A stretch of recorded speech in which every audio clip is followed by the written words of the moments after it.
pag dito sa hospital, pag sa bill, nakakatulong naman. Sobrang laki. Dahil patuloy, wala trabaho ngayon. Kahit pa paano, nakakalis ng gastos din. Pag hindi po na-covered lahat yung bill nung sa PhilHealth, Base sa experience niya.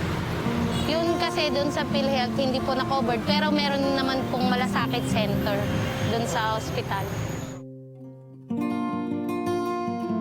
Wala naman po. Basta kompleto po yung requirements, okay naman po. Hindi po talaga nila nako-cover lahat. Kumbaga,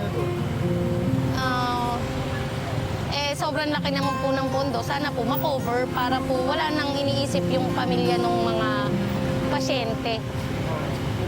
Opo. Sana pagpasok, wala na kayo Opo, isipin. wala nang Pagpasok iisipin. na lang, no? Opo. Kagaya nito, ngayon pa lang, kapapasok pa lang, magkano na agad tong gastos gamot. Kasi wala daw sa loob.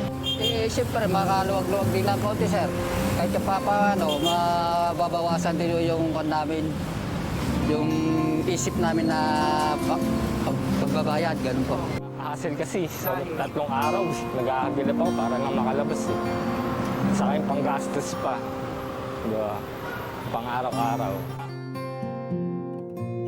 Sana lahat ng mga pangangailangan ng tao, na lalo na mga indigent na kagaya ko, sana ma-sustain nila lahat ng pangangailangan ng mga tao para wala nang isipin yung mga pamilya ng patient. Walang hirap. Opo, sobrang hirap talaga. Ngayon, kamusta? Hirap. Ngayon, kamusta sitwasyon niya? Hirap ba? Opo. Anong masasabi mo? Naiiyak ka. Kasi sobrang hirap talaga. Pag wala kang stable na income, wala, sobrang hirap. Lalo na parehas pa yung parents ko na naggagamot.